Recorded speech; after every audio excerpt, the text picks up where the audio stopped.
Hello everyone, and welcome back to this second video of the tutorial series on building tips on TaleSpire.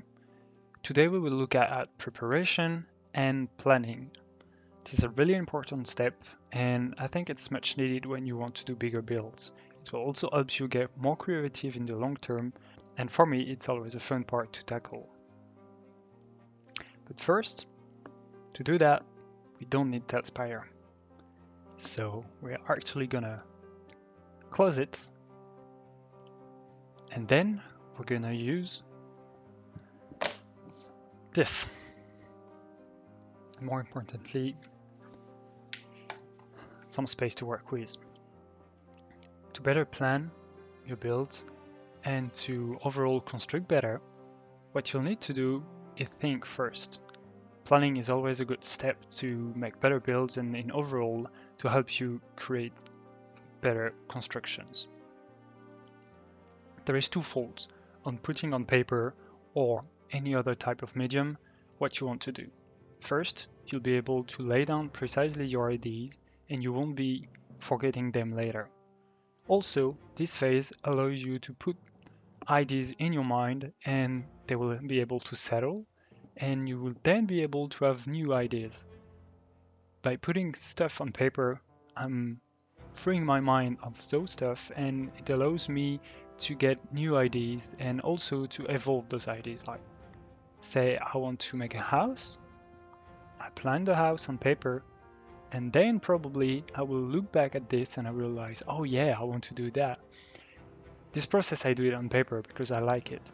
You can obviously do it just on your head, or you can do it on any other type of medium, but I will highly encourage it, as this will allow you to get more creative. So what is for me really important in this step is first think of what you want to do. Here we want to make a tutorial house that's easy to make, clean to understand, and that will show different type of designs. So we write house design, and I want to work with elevation and stay simple. I think it's important to write it. Let's not get too complicated too quickly.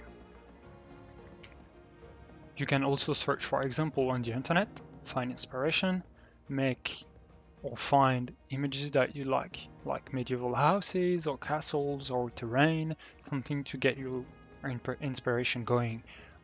Real life examples are always really useful to get a hold on minute details or little stuff that you will like better or that you would like to incorporate into your design.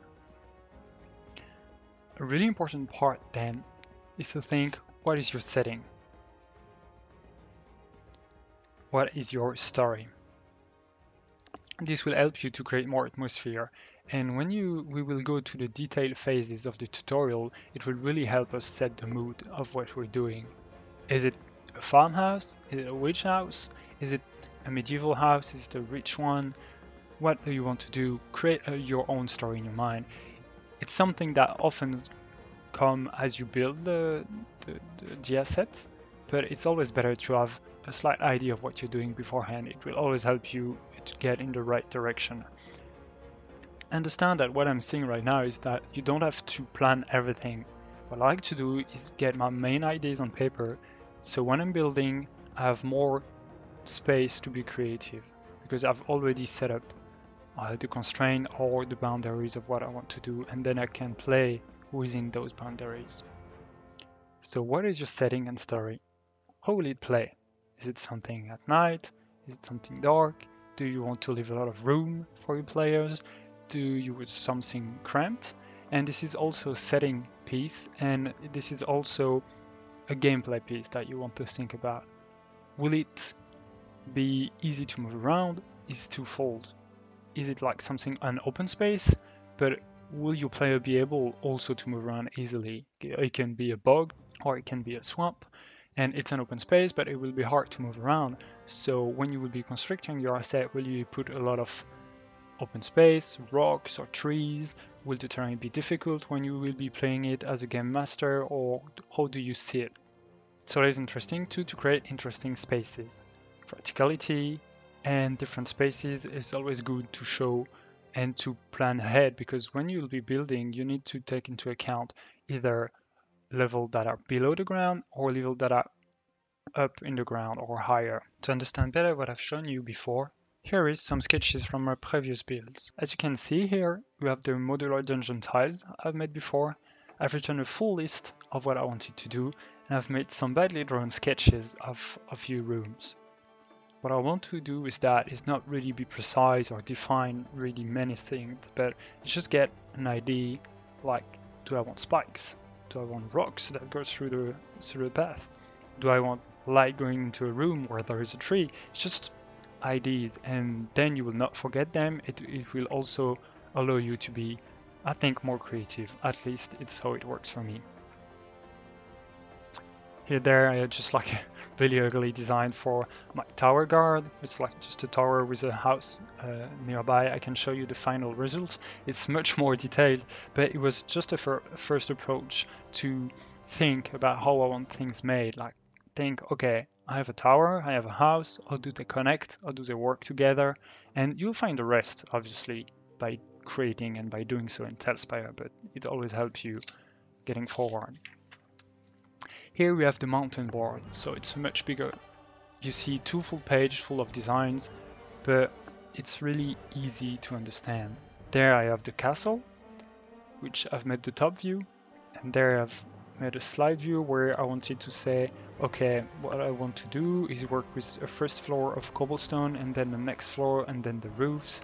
And this is the cliff, the profile of the cliff with the castle on top of it. And there I wanted to make also a view where I can see, okay, there is the castle, there is the cliff, but below there is the prison or the sewers or anything. And once I've made that, it was really easy to then go, okay, this is the floors of my castle, so this is probably the first floor, the second floor, the third floor, the fourth floor. And as you can see, there is a lot of details, but it's not actually details, it's just me going over my designs once, twice, and even when I'm building it, I'm just like, okay, no, that's not gonna work. I'm gonna redo everything, or I'm just gonna put the stairs somewhere else and do that differently. And it's a really important part of the process. Don't stick too much to one idea. If you find something better, do it. If something is too much of a bother, don't do it, or just go around it, do it differently. But having first put ideas on paper really helped me. Here, this was for my modular houses set. Simple, just the idea laid down, and like a first floor plan to get ideas rolling on how to not make a square, which is a bit plain, and I wanted to make a shape that is more interesting while using a square base shape.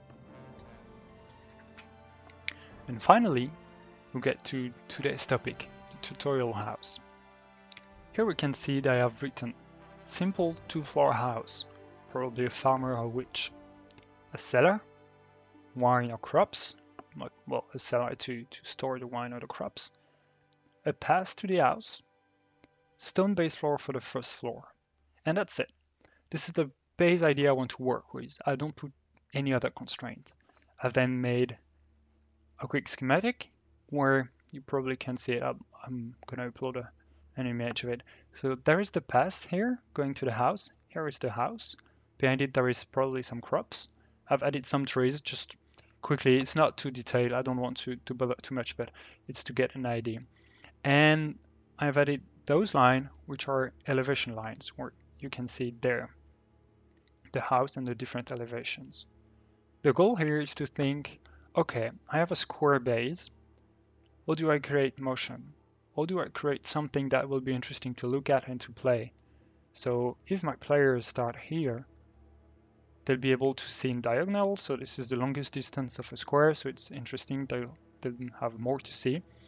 But there is a path that's going through the hills, and already you have a scenery that seems interesting, or at least to what I'm imagining, it looks like could be interesting.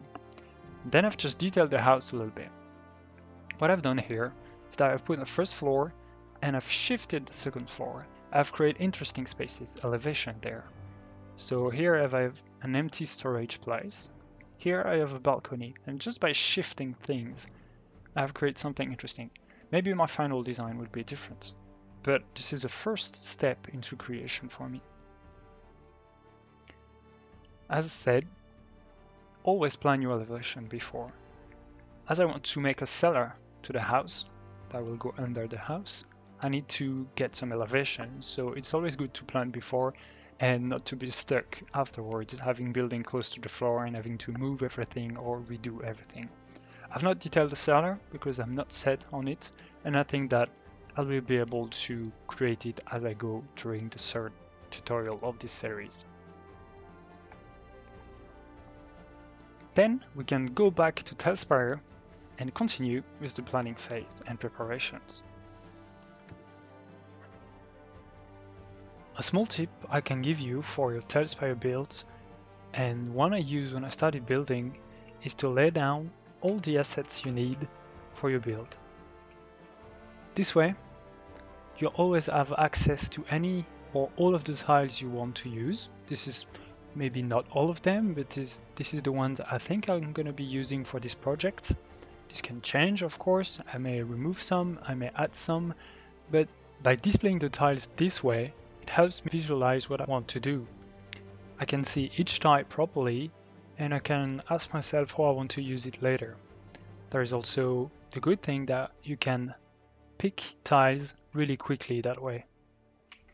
You can simply grab it and bring it to the board. This way I can really quickly assemble something without having to open the build menu, without having to search inside the build menu. This is a really quick tool that allows me to either iterate or quickly build. And I have also always access to everything, and I see everything, and I see how things might, I don't know, maybe mesh well together if I want to use them. This is a small tip, but I will encourage you to do it, at least for your first build. The more you do it, the better you will remember the tiles, and the less you will be needing to do this to visualize them correctly. When starting your first build, if you start with a small build, something easy to do, it will be much quicker for you to grab the basics, and you will not feel discouraged if you don't reach the results you want. If you start with something much bigger, it might feel really hard to fill in the gaps, and as you struggle with the interface, you may feel discouraged again. So I would encourage you to always work on a scale that feels comfortable to you, and it's normal to have a learning curve, to start small, or to start a bit ugly, and then to get better and be more proud of what you do. Something you have to take into consideration when building is also to try to never build directly underground. Here I have just set up the size of my future build, but I will probably start a little bit higher, or this is only like a floor plan and I won't build directly on it. This will allow you to play better with elevation in the future and to handle any tile you would like to place a little bit deeper into the ground to create holes or stuff like that. Regarding height, there is a few ways you can handle it. You can either make a board that is big enough so you have no issue with navigating the camera inside tight spaces. This way, as you can see, I can see everything without having any issue, and the camera is not obstructed too much by the decoration or by the cave. This is the same here in those catacombs. I can move the camera freely even though I'm really close to the assets. As you can see, the good idea here was to display the side of the mountain board with holes in it so you can always have a good pictures of where you are, and it does not feel cramped. Though this method might not work all the time, we will see another example very quickly. Here with the castle, you can see that I've built a more compact board that has a cliff and a castle. Inside the castle there is rooms, so as is everything outside in the open air, the castle is not underground, you can see really quickly and really easily into the rooms, so the height management is not too much of a problem. Your player will have an easy access to each floor and you won't struggle too much while building. But with this castle, I wanted to have a subterranean or like sewers and dungeons underneath, and I quickly realized that due to my map, when I wanted to zoom in inside of it, I had trouble with the cutting tool. If I zoom in, I'm a little bit too far out. You can see that the castle always pop up on top of what I'm doing. There's also the ground, not always helping me, so you can have more trouble creating underground layers that way. This is the second way I would tackle the height issue. While not incorporating my underground layer in this board, what I did is that created a second board named Willehm Castle 2 because I'm that inventive. And this board is dedicated to the underground parts of the castle. This allows for a cleaner transition and a better look overall of my underground parts. This allowed me to give more details, and my slab in the end is easily shared. You can either have the overworld with the castle or the underworld with the catacombs and the prison or the dungeon and the sewer exits.